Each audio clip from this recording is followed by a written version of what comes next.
I think we might. Hamish, it's absolutely lovely to be back, and even nicer to see that you changed your name today as well. Glenn, by default, or whatever it's called. Like, we're just trying to keep everybody on their toes. It's been 4 weeks since we've been live, and it kind of feels like we've been here before. It's kind of like the same seats, but back with some amazing people.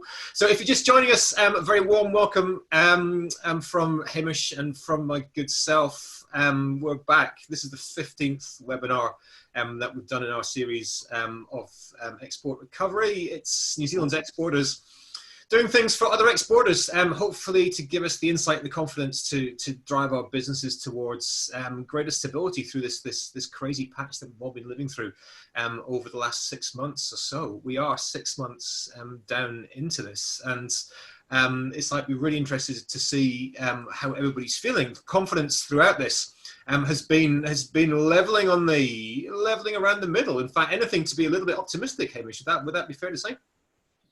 I think so. Yes, it's well. Shall we have a look at the poll? There's still a lot of people who haven't voted yet, so yes, we'll give people a few more minutes just to come in and vote, because we're just doing a last minute change of platform today to be able to accommodate more people coming in. So as you're coming in, just if you've just joined us, welcome back to the webinar. Jump onto the chat, say hello, tell us where you are, tell us, like Hamish said, what you are looking forward to today. And when you see the poll come up as well, then just hit the button. Tell us how you're feeling. It's really important that we understand how the community here in New Zealand is feeling as the events unfold.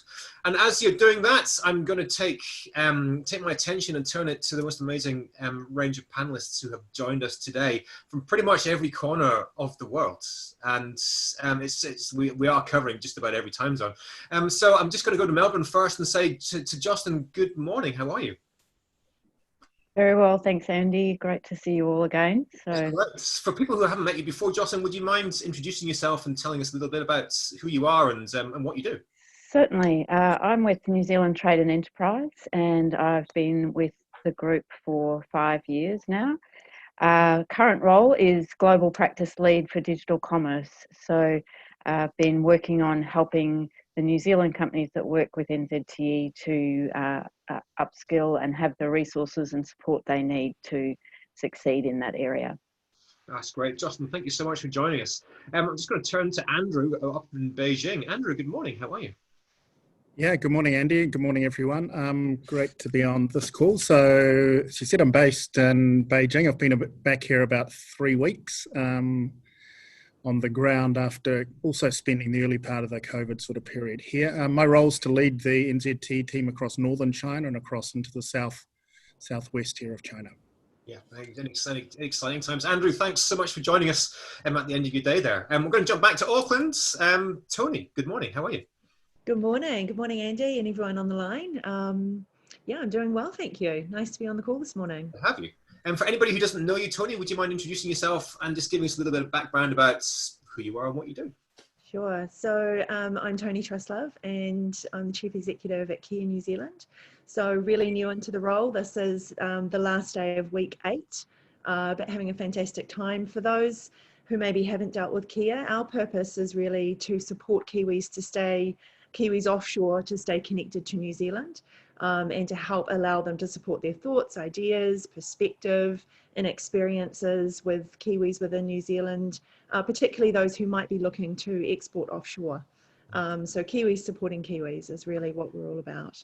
That's perfect. Looking forward to driving more detail from that a little bit later on. Thanks for joining us, Tony. It's lovely to have you here. Over to London.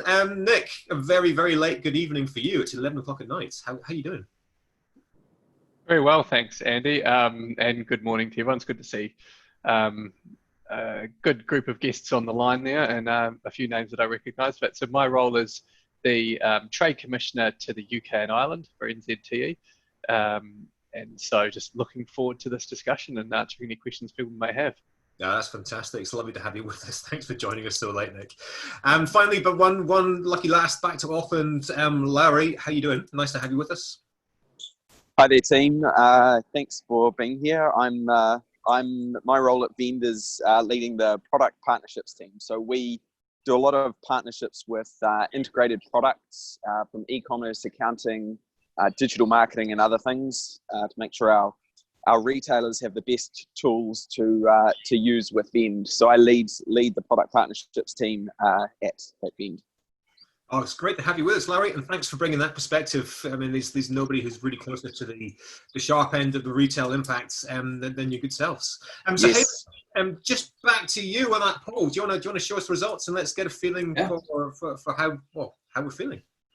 Okay, here we go. We'll sharing the results. Hopefully you can see these now. So the same is where the majority is, but a good percentage there are feeling more confident, but probably balanced a bit by some bit less confident. So kind of interesting. I think last time, I was trying to think what the last results were, was more, the same or more confident, but it's a little bit more confident. That's where people are at. That's all right. Things are just above that. Okay. And speaking of things are changing, let's get into the detail of today. And I'd just like to cross over to Melbourne first, to you, Jocelyn. Really, is to get an update of the situation. I mean, it's like we've watched over the last few weeks as Australia has slowly turned back around and starting to face the impact of a second wave, as the country's turned into a series of lockdown states again.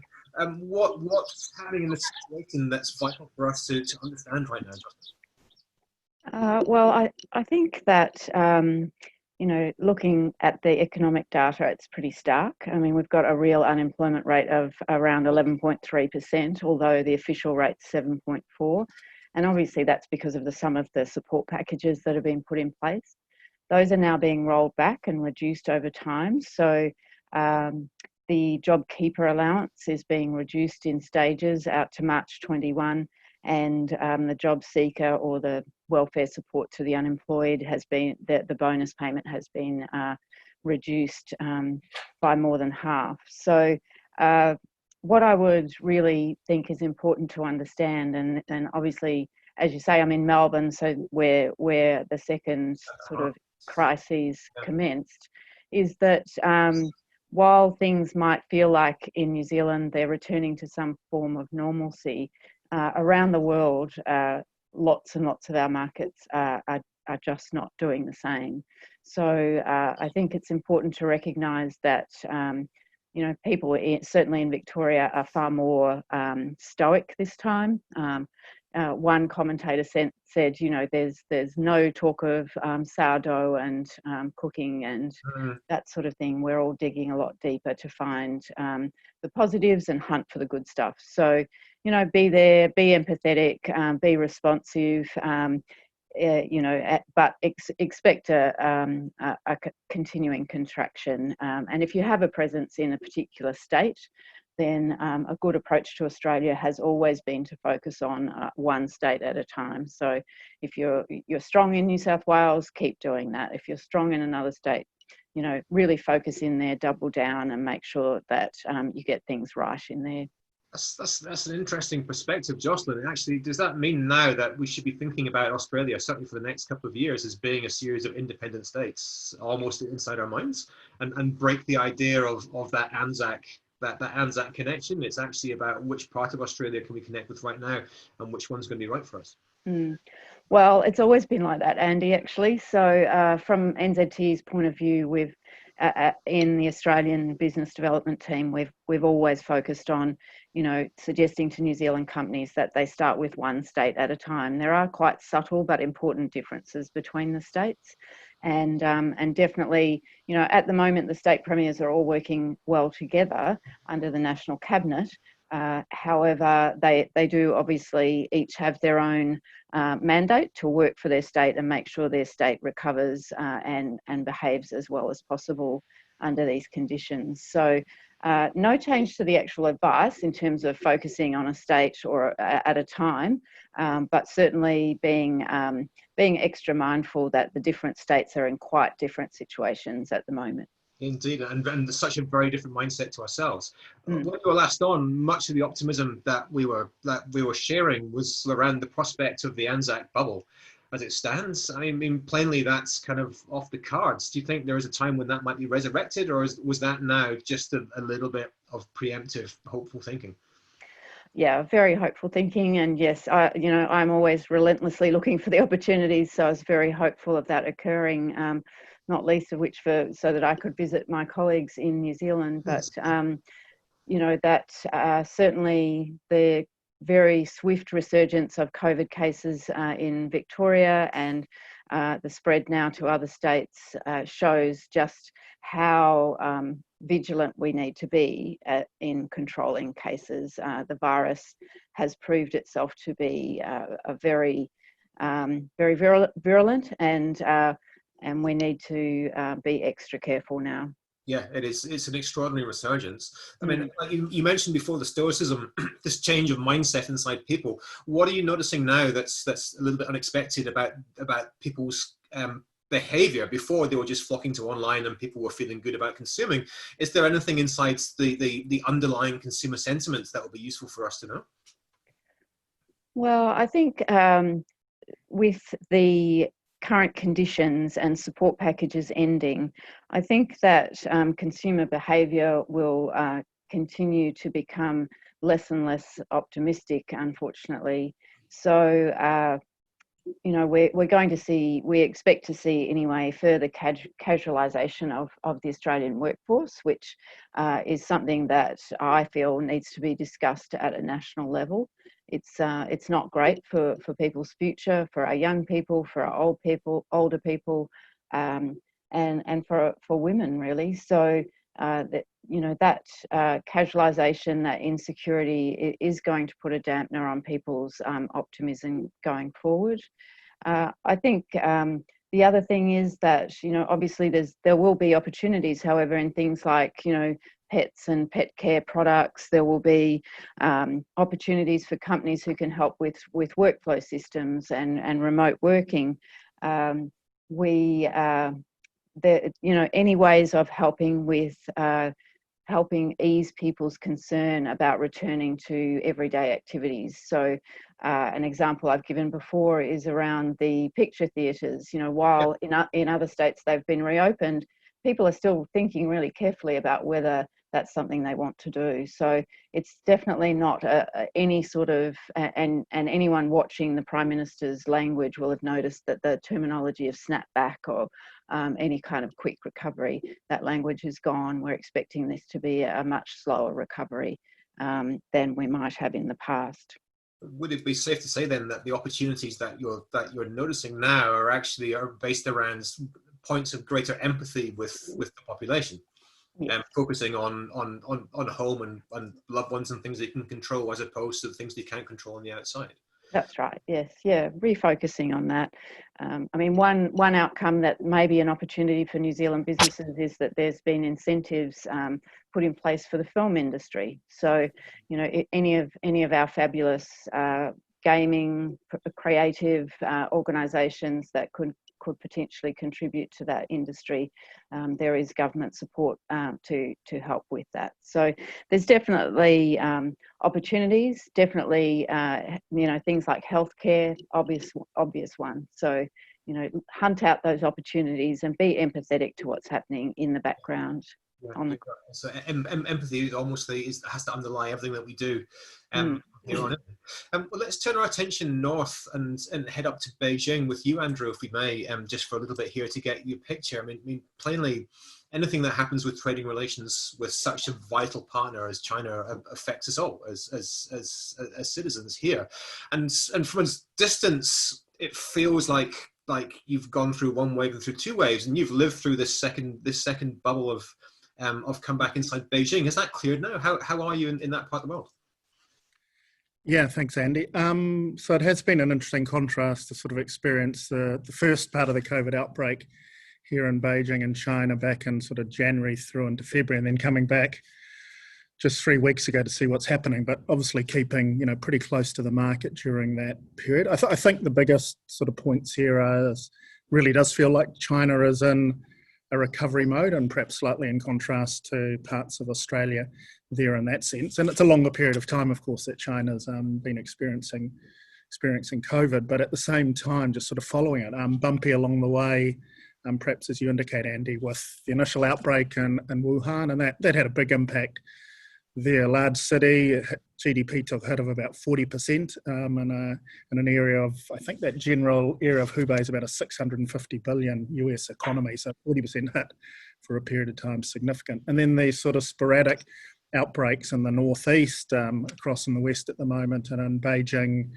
recently as well. But what I sort of see there is sort of China's got a model and systems in place to go hard to restrict sort of things quite quickly when there is an outbreak. And if you take Beijing, that was linked back in early June to a seafood or a wet market, or if you like, or a wholesale market here in Beijing. The authorities moved pretty quickly. Restrictions come in on sort of people movement, goods movement there, a lot of sort of tracing, testing of the community. So you see that happen really quick, and things settled fairly quickly. But then there's sort of the longer term, if you take the Beijing outbreak, sort of the slightly longer term impact where consumers lost confidence a bit, if you like, in some of the food products, particularly seafood, and that caution returned, and that spilled across probably China more widely. So that's something to continue to watch, and I think perhaps we might see in other parts of the world too as the situation improves.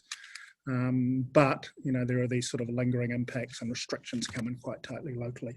So is that something which we should be preparing for? If we take the move, the preparedness for recurrence that China is now undertaking, being able to move very quickly to lock it down and to continue as they can, the underlying consumer fear and caution and attraction to or revulsion to certain sectors, is that something which we now have to be preparing more for, to be able to pivot more quickly if our sector, like the seafood example you just gave, is the one that happens to be out of favor very quickly? Yes, I think it's a good example. So it's it can affect particular channels of seafood. So the catering, food service was probably impacted more anyway across food and beverage, and a much slower recovery there. But then you add something like that on, and that sort of takes it back a step. But but I look at the way sort of New Zealand companies, who have been particularly affected there, have collaborated as well to respond, to share market intel insights they have, to work together to find out, well, what's happening on the ground? How do we make the best of this? What's the best next steps? How do we keep in touch with our partners? If you look at consumption overall in China, though, I don't want to leave the impression that it's not rebounding. So after a pretty tough sort of January to May period, where I think consumption was down about 13.5% across the country, within that there are really some bright spots and e-channels, and Joss and Sydney knows perhaps more than me on the e-channels across the globe, but e-commerce was stronger. That was plus 4.5% in that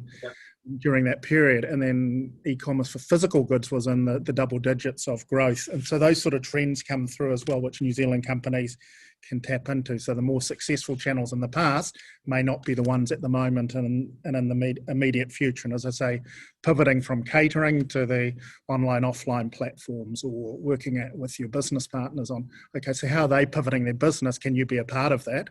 And support them through the change. So there's bright spots within there, but I'd say consumption's a U-shaped recovery and slower in China, whereas production side's been much quicker to recover. That's much closer to a V-shaped. That's the reality here.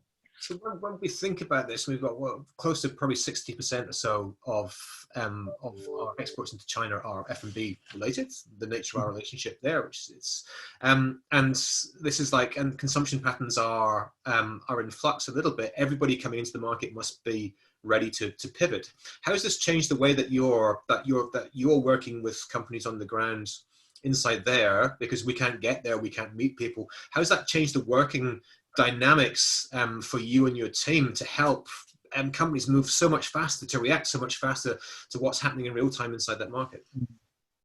Yeah, and great question. And China's not unique in this regard, but absolutely, like it's very hard for companies to get people back to market. So, and even if you had a team in the market, and quite a number of New Zealand companies do in the F&B sector and other sectors, even if you have a team in the market, getting people back can be challenging too, from health and safety issues to visas needing to be reapplied for, and so on. So what does that mean for us? A lot of demand from NZT we've got about 55, I'd say, on the ground in mainland China here. A lot of demand for insights from what our team is seeing, and interpreting what people can read online or through other sources, or interpreting what customers are hearing through their channel partners and distributors. So turning that basic information into a bit more of an insight and intel. And I'd say there, again, it's not unique to China, like the distributors and channel partners will give you their view, but it can be filtered, it can be in their context, it can be in a specific point of time. So triangulating that's really important. And then, as I say, some of the sectors, subsectors, you really see the collaboration amongst the New Zealand exporters where they're sharing, market information where they can on, we're seeing this, does that match up with what you're seeing?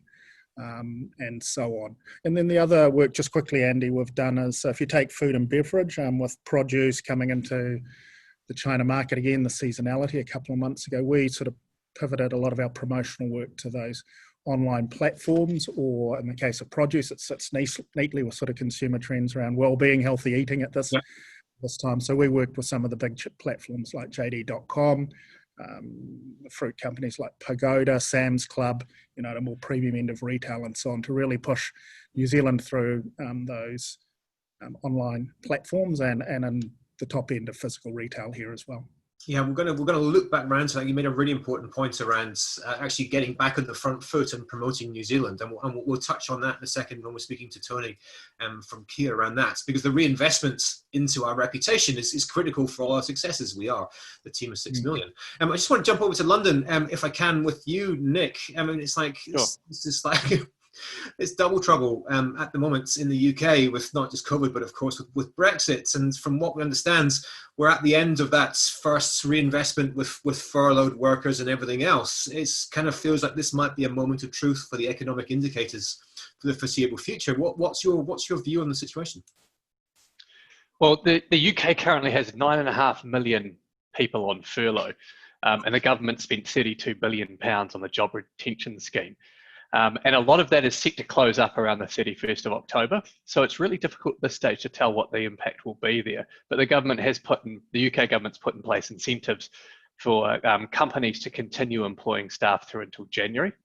But what's really interesting to see is that consumer spending, or retail spending, in June was only 3% lower than June the previous year. But the big shift that we're seeing there, and I think I'm echoing what Joss and Andrew have said, is there was £2.5 billion worth of sales online in June, and that is $1 billion more than June the previous year. So there's been a significant shift in consumer behaviour. Yeah, and so is this consumer shifts buoyed by optimism or just by practicality? I mean, plainly the government line at the moment is designed to get everybody back and get some normality, and we can hear that from Downing Street. But are you seeing a return to some form of confidence, or is the underlying fear that Andrew and Jocelyn have been talking about this morning in consumers' minds, is that still very prevalent inside the UK? Well, the retail sales suggest there is a higher level of confidence, but in terms of where the spending's going, it's a bit like a Ben Elton novel when you dig into it sometimes, because you just wouldn't pick what's going to happen. Things like clothing and footwear sales are down, but leisure wear around the home is up hugely. Bicycles is up, the high end of wine is up, home improvement is up. So it's really created these sort of winners and losers around how people in the UK are adjusting. And I think that's sort of if I could typify it, that's the phase that I think we are moving into here in the UK, and one that New Zealand businesses exporting here need to think about is it's moving to a phase of living with the virus now to an extent.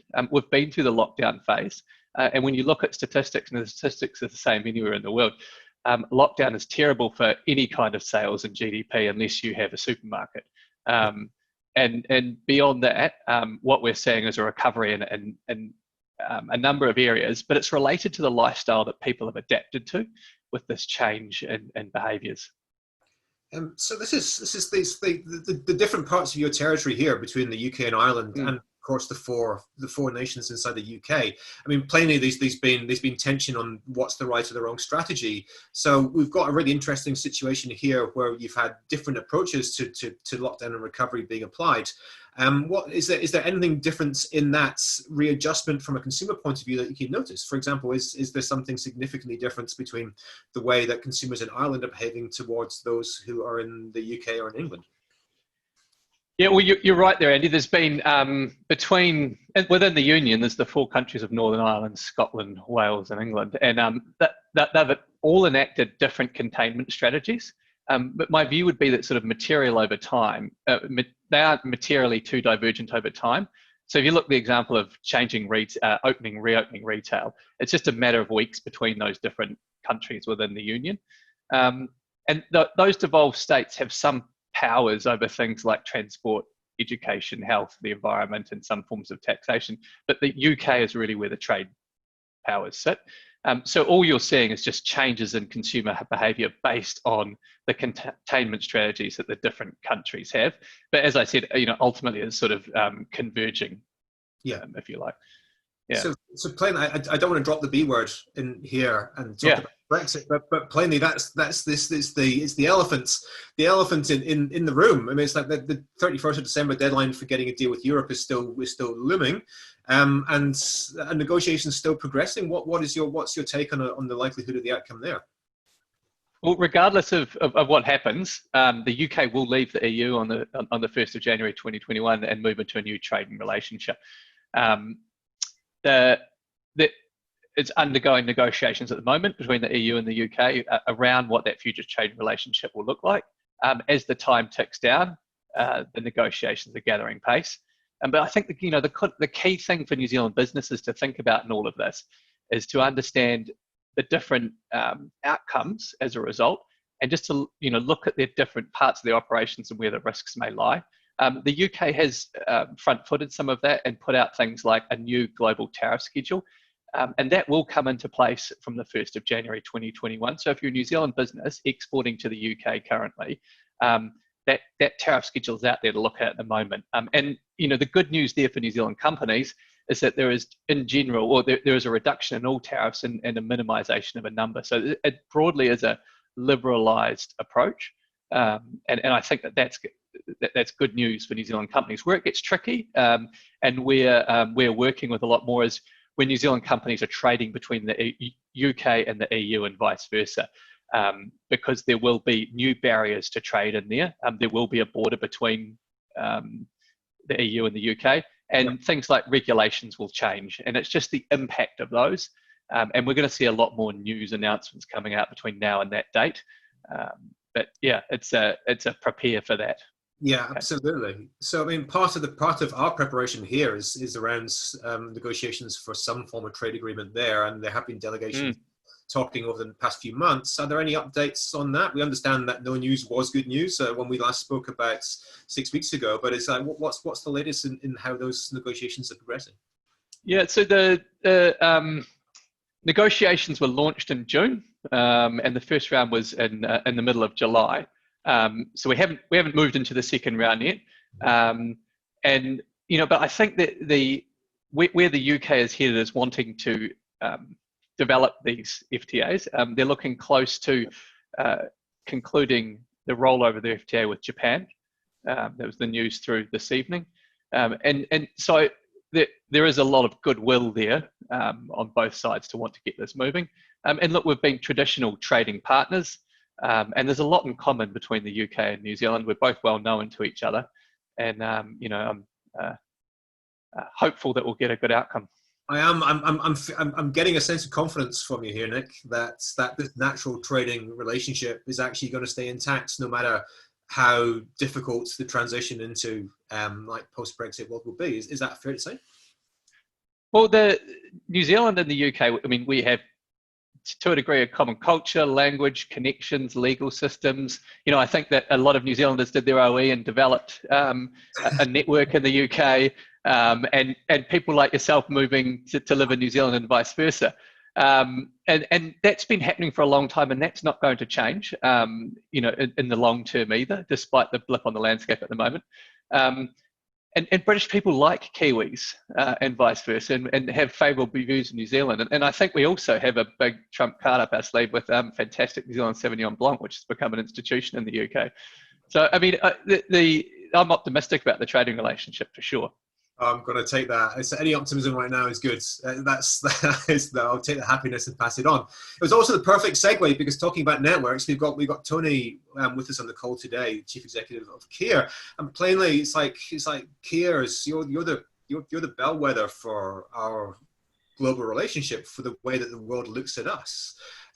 How's the reputation of New Zealand been tracking over the past couple of months as we've got beyond lockdown and into a place of dealing with this crisis across the globe? Yeah, thanks, Andy.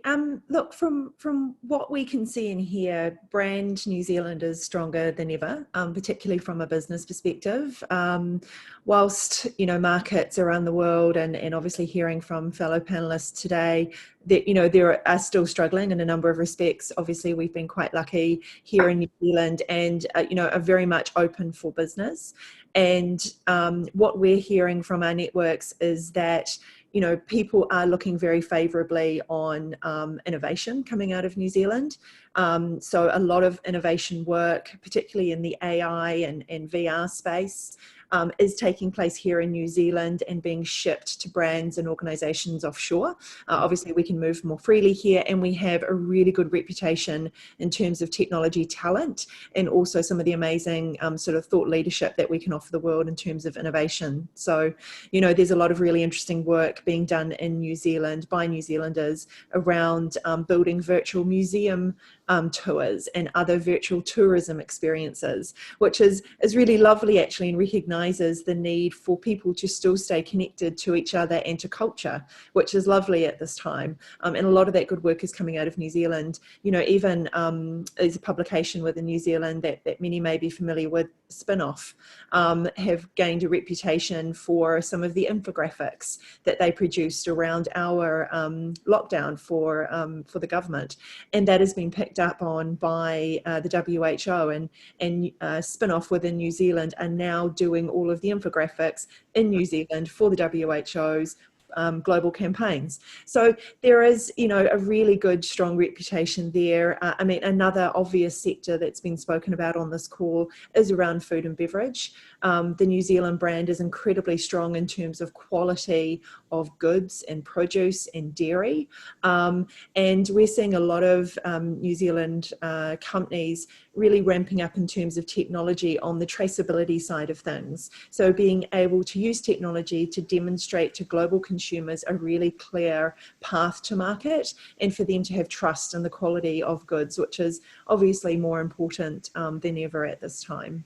So is there a tangible change in what brand New Zealand is meaning to people out there? Because it's like we've been in the headlines for the way that we've dealt with this to a certain degree. I mean, we're probably now a very much in the margins of world news, because we've settled down. No news is good news from here. But you're talking about investments in, like, investment interests back into tech, into about new ways of engaging with people, back into creative, away from our heartland of you know, clean green fields, cows and sheep as well. Is there any sign from your perspective here that actually our image and what our brand represents is changing at all? I wouldn't say it's changing. It's just growing. It's going from strength to strength is certainly, you know, what we're hearing, and it would be great to hear from the other panelists around the world in terms of whether they agree on that point. But, you know, I think as a nation we have invested a lot in our export brand with the great work done by NZ Story and Tourism New Zealand. But then also, you're quite right, Andy, in terms of the, you know, the leadership that Prime Minister has shown, the communication that she's shown over this period. Certainly when we're talking to people around the network, that is looked on very favourably and will positively impact brand New Zealand, absolutely. Yeah, so around this, I mean, Kia's famous for, or Kiwis are famous for, you know, for the networks, and Kia amplifies that hugely. It's one of the common issues we've been hearing from export is that it's just so hard to work in markets, to build relationships when you're not there face to face, even to operate across time zones. It's like what's the health of the networks that Kia is supporting when we can't travel, we can't meet, we can't connect in the way that's built Kia to be such a formidable force to now?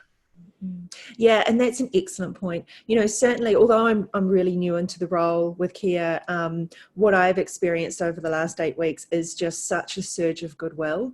And that is really the core asset of the Kia network is the fact that we've got these amazing Kiwis offshore, but it's the fact that they are so willing to put time and effort and care into nurturing individuals within New Zealand who are wanting to enter the world stage and businesses. So we're seeing nothing but positive support. And as you say, Andy, it is very hard for businesses to establish relationships offshore without, particularly in some of the Asian markets, without that face-to-face. And so how we can galvanise Kiwis offshore who want to see New Zealand succeed, who want to see New Zealand businesses succeed, and connect them in with those businesses that need that support, those feet on the ground, even just the market insights to understand, what is the real temperature in certain markets, and am I going to be entering this in the right way and with the right approach and at the right time. All of that valuable insight is there for businesses, and Kia would just be delighted to connect those businesses into people who can help, and that goodwill is absolutely there to help. Yeah, it's like empathy and goodwill. We're talking again about the human side of doing business, and it's one thing that we as a country do so amazingly well. Larry, can I just turn to you? Thanks for joining us and on the side of the road. Yeah. I was going to apologise. I'm parked up on the side of the road, but I'm currently doing my bit to get the economy moving in New Zealand. We're on our way to Rotorua at the moment to have a family holiday down there for the weekend. Good on you. It's like you're keeping the economy afloat. It's going well. Just picking up on Tony's point there about the issues of doing business when you can't connect and the need to rely on networks like Kia.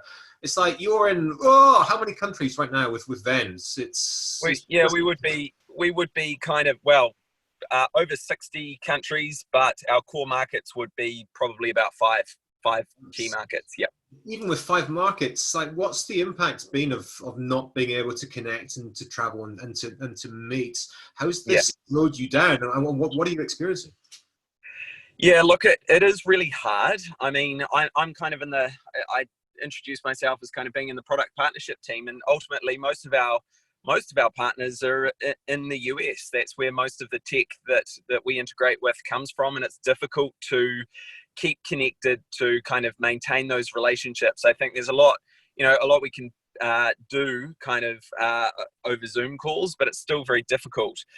In terms of our sales teams, for example, we have always had to operate very kind of remotely, I guess, on the basis that we've got sales offices in London, Toronto, Melbourne. We've always had to work, through Google Hangouts or Zoom. So part of the business is used to it, but there is difficulty kind of not being able to get over there. Yeah. So it's like around this, we understand that it's like your business should be the most effective business in New Zealand. You provide software for companies who are either running shops or running hospitality outlets. It's physical point of sale, and potentially at the ultimate focal point of COVID commercial impact. Yes. And yet your sales haven't quite tracked around the way. You've these elements of counter intuition here in the way that your market has responded to this crisis. Could you just talk us through the learnings that you've got from this and what it might mean for people looking to enter a place that would seem to be right now an absolute no-go? Yeah, it's a really interesting one. So we saw sales, we definitely saw the impact of COVID through March and April. But surprisingly, things bounced back pretty quickly in May for us. And particularly in North America. We don't entirely know why, but we've kind of got some thinking as to what it could be. And one of the things we believe is that, it's a time where, retailers are looking at the solutions, the technology that they use or that they don't use, and where they need to go. It's kind of sped up the roadmap for retailers to go digital, we believe. And part of that is having a point of sale that is smart, that is run on the cloud and integrates with, all of their e-commerce, ad tech, accounting and the like. So we believe a lot of retail is taking this kind of downtime through COVID to look at their systems, to look at their operations, to kind of take stock and figure out how they kind of move to the new world. We know that in terms of cloud point of sale and kind of smart retail management, the market is kind of 18 to 20% penetrated, meaning that 80% of retailers are still running, either no point of sale, an old school kind of cash register, or a legacy kind of platform that doesn't integrate with e-commerce. So what we suspect is that a lot of retailers are sort of realizing that it's kind of now or never to move to something that is able to integrate with their e-commerce platform, is able to integrate to, Google AdWords or Google Shopping, for example, and they're kind of making that shift. Yeah. It's almost as if it's the unexpected outcome here is that it's created time to think.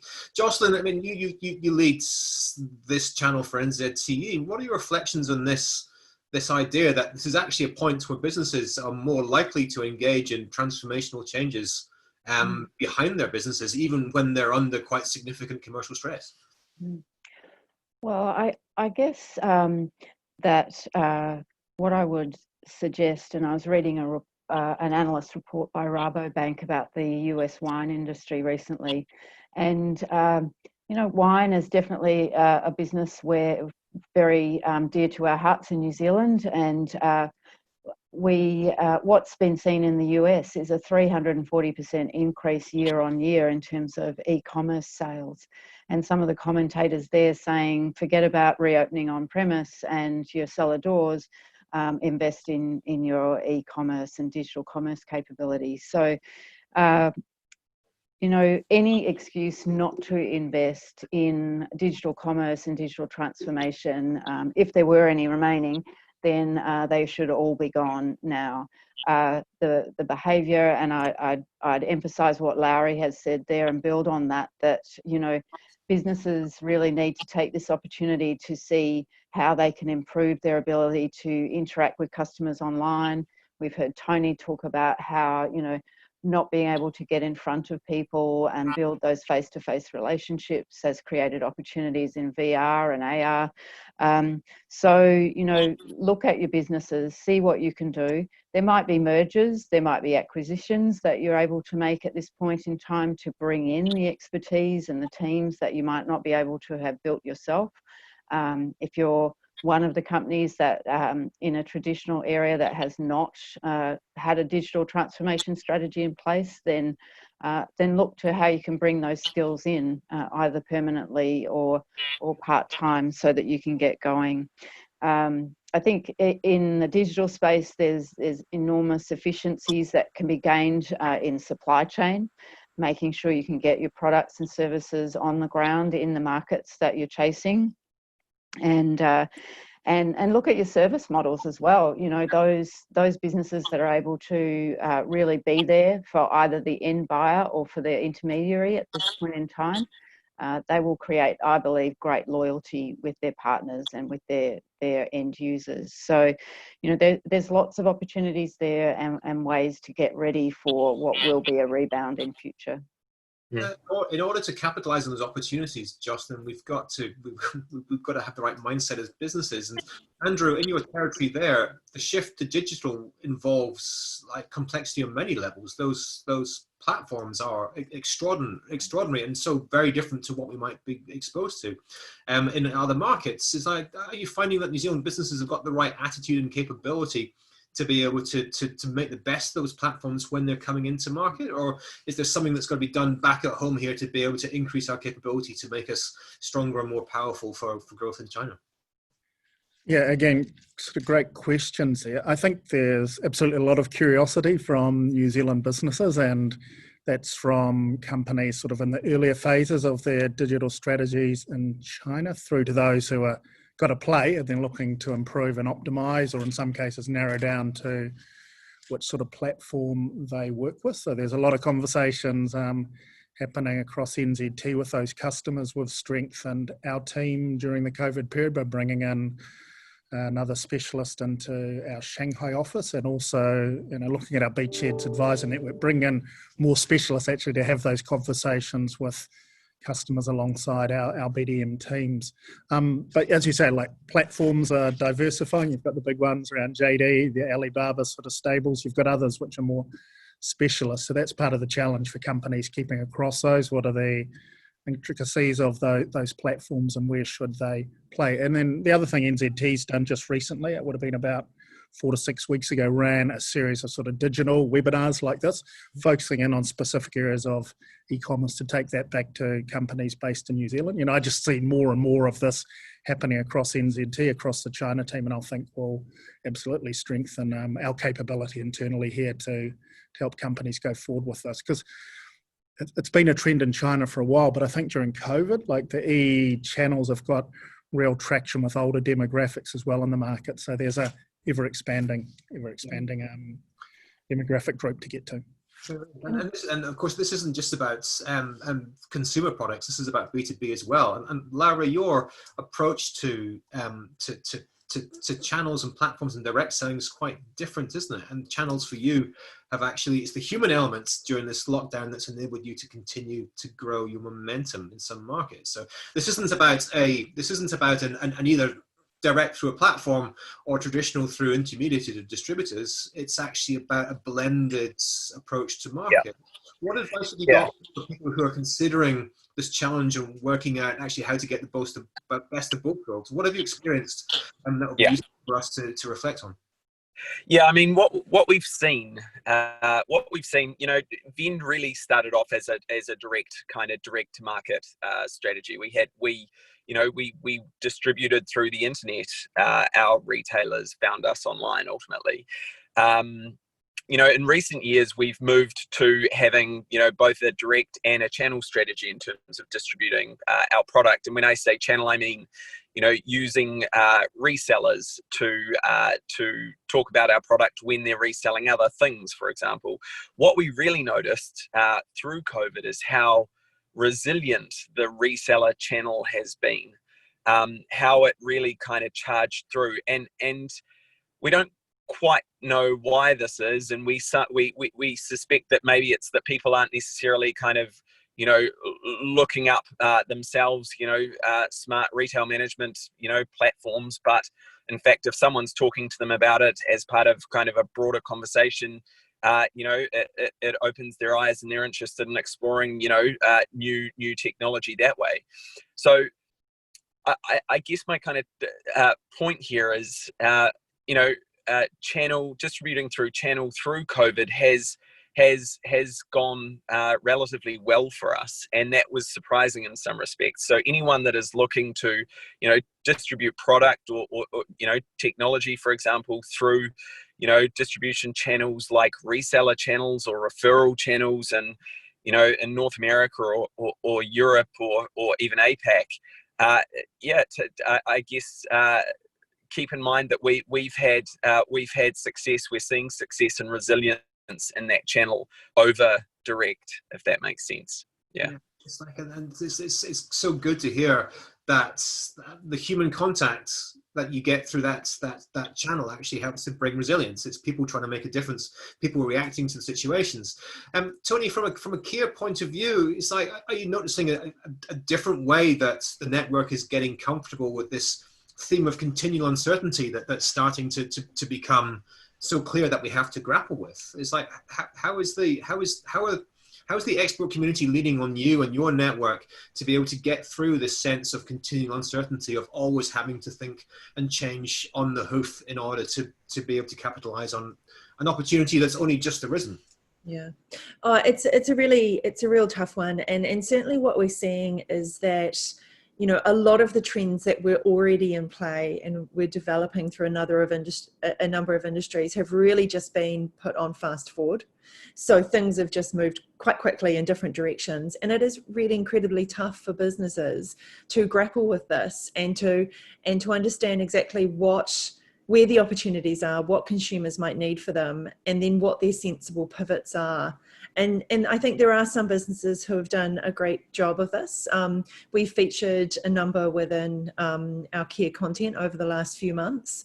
So there are some good examples, but it's a very personal journey because every business and every proposition is very different. So, you know, I think certainly just staying connected into fellow industry folk, understanding what these challenges are, but also trying to really listen to the consumers of your product and how their needs are changing. So, you know, as Nick mentioned, the phenomenon in the UK of leisure and leisure wear going through the roof, and bikes and fine wine, you know, these are all trends as a direct result of people being in their homes and needing to have comfortable clothes to wear, as we all did here in New Zealand for lockdown, and spending more time outdoors on bikes, and potentially not eating out at restaurants, so therefore deciding to invest in perhaps a slightly more expensive bottle of wine around the dinner table on a Friday night.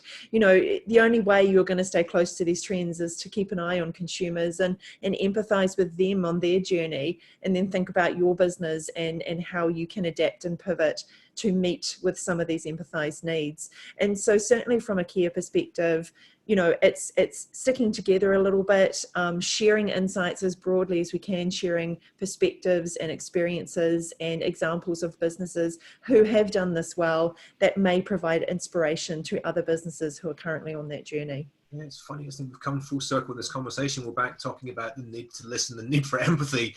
We've connected it all around my screen. It's a beautiful thing. Hamish, we're approaching the top of the hour, a little bit fast, and the inbox here is flashing in the corner of my eye.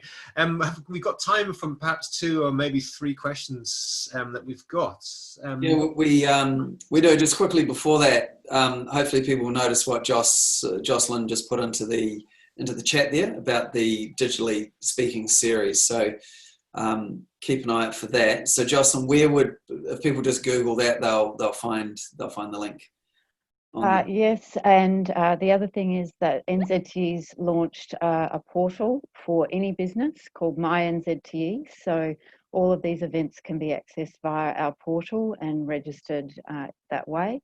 So I'd encourage anyone interested in getting those world-leading insights into digital commerce and digital transformation to join those calls. It'll be going at least for the next 6 to 10 months, and we're lining up some amazing speakers there on a global basis. So delve into that. Yeah, fantastic. Well, that's a must go. Shameless plug. Yeah, no, it's fantastic. That's what we're here. This is the home of the shameless plug. Very good. Hamish, we've time for a couple of questions. So there are some questions in here. What have we got here? There's one here where maybe like an autocorrect here. So, and it's saying, is this a time in these markets to establish, it says in food, but I don't think that's right. I've been reading it a few times to try and figure it out. Or is it just all about recovering or protecting your current business? So I guess even just focusing on the second half of that, is this a time to like push forward, or is it just about protecting what you've already got? So perhaps, Andrew, I saw you. Just really quick, given time. It's both, I think. You know, certainly for some companies, it's around protecting what you've got, maintaining those relationships, making sure they're strong. If it's with your channel partners, understanding where they're at and supporting them through it. So absolutely think it's both. But there have been opportunities where companies have pushed forward, and we've talked about some of it in the e-commerce space. But there are others, you know, using F&B, like that shift towards home bodies and so on, created new opportunities around the place and to reach consumers and empathise with them. Yeah. Thank you. I've got a question for Nick here that's come in, actually talking about the UK and the health of the last mile to consumers. It's a shift to digital to online, but unless somebody can move a box from A to B, then it all falls down. It's like with this extra £1 billion that you said had gone through this channel, it's like, actually, how robust is that last mile? It's proven to be really robust and actually ramped up significantly to meet that demand. At the start of lockdown, Amazon put, as one example, put quite long delivery times. But what was everybody noticed was that was actually much shorter. And so that resource has just boomed. And you can't hire a van in the UK for love nor money because they're out doing jobs at the moment. Yep. It's a good time to be in van rental if anybody can move some quickly on top of that. Last question, Hamish, and then we better move on. Well, I think we'll leave it at that. Just looking at there was a question there, but Nick answered it in around the UK and the free trade agreement there. So I think that was covered there. So I think we're good. Okay. So we'll move to we'll be good, well behaved and close this right on top of the hour. Like, you're so strict, Hamish. This has been apart from your strictness, this has been a huge conversation, and so good to be back in a live forum with people from around the world. Just as we ever do, we're always looking for reasons to be cheerful, and I just want to turn to you first, Laurie, from the side of the road en route to Vegas. Thank you so much for joining us, and especially for breaking into your time with the family. Can you give us a reason to be cheerful now from an exporting point of view? What little bit of happiness can you pass on to the audience? I think it's super exciting from the exporting point of view. I think there's a ton of opportunity, as everyone said, in the e-commerce space. Integrations, anything that integrates with, e-com or point of sale or retail management, things are happening. It's going well, and it's reason to be excited. Yeah. Right, we're going to say that. Nick, Sauvignon Blanc is a reason to be cheerful. Beyond that, it's been lovely having you on today. Thanks so much for taking your late evening in, but give us reasons to be cheerful. Thanks, Hamish and Andy. So I think probably the one thing is, look, if there's ever a time to really get to know your customer if you didn't know them before, now is the time. Because that connection through that digital space is so critical. And we're seeing that a lot in the UK. So being able to buy, just as one small example, bread from a bakery from someone around the corner through their Instagram page is the kind of thing that's happening. And look, I think that New Zealand companies are really good at doing this. And I just encourage them to keep having a go at it and improving on that. Get to know your customer as well as you can. That's fabulous. Thanks for joining us, Nick, and please pass our thanks on to your whole team over there in the UK and Ireland. You're doing an amazing job on our behalf. We can't do it without you. It's much appreciated. Tony, it's been great having you here. What's your reason to be cheerful? There's a lot to be happy about. Absolutely. Look, I would just say sense of community, because yes, it is a tough time out there, but no one's doing this alone. So tap into other people who can help, who can share experiences. And, if there's one thing that this time has taught us is that there is goodwill and people want to support each other. So let's stay together and help each other through. That's fabulous. Thank you so much. Again, pass our thanks on to the whole team at Kia, that network all around the world doing extraordinary things. Hopefully we'll have you back on a webinar again very soon. Andrew up in Beijing. It's like, thanks so much for joining us this evening. It's been amazing to get your new insights on what's going on there. Reason to be cheerful? Actually really similar to Tony there in the sense the collaboration I see across the New Zealand export community over recent months and just now I think is fantastic. So the more we can do of that and ramping it up through this turbulent time I think is really good, but the positive signs are there. Yeah, that's fabulous. Thanks for joining us, Andrew. It's great to have you with us. And again, pass our thanks on behalf of the whole audience and all exporters here to your team doing amazing work up there in China. We couldn't do it without you. Jocelyn, you've got last word on this. You've always got a reason to be cheerful. Absolutely. I work in digital commerce, so don't waste a great crisis. So, get as has just been mentioned by Nick, get to know the customer, get to know how they're interacting with you and your product and your value online, and use this renewed ability to move quickly and get things done to your advantage. So I was on a session with the lead of Google in New Zealand earlier this week, and what is absolutely something to be positive about is that we have underestimated our ability to move quickly, adapt and change. So now that we've proved it to ourselves, make the most of it and hang on to it, and get online. New Zealanders are amazing at innovating, and it's a perfect area to apply those skills. No one has an excuse not to do it now. We were all there. Jocelyn, take good care of yourself. Give our best to everybody in the team over there in your office in Melbourne and everywhere else across Australia. Again, our thanks go out to you for all the amazing work that you're doing, supporting exporters through this time. It's hugely valuable. Hamish, that's us for today. I think it's time to let everybody go to bed or go out or do some work. So many time zones today. So from Larry, from Nick, from Tony, Andrew, Jocelyn, Hamish and myself, take good care of yourselves. There'll be more interviews recorded for the next 3 weeks. And again, in 4 weeks' time, another live webinar for myself. Until then, take good care, and we'll see you all very soon. Great. Thanks, everyone. Cheers. Thank you.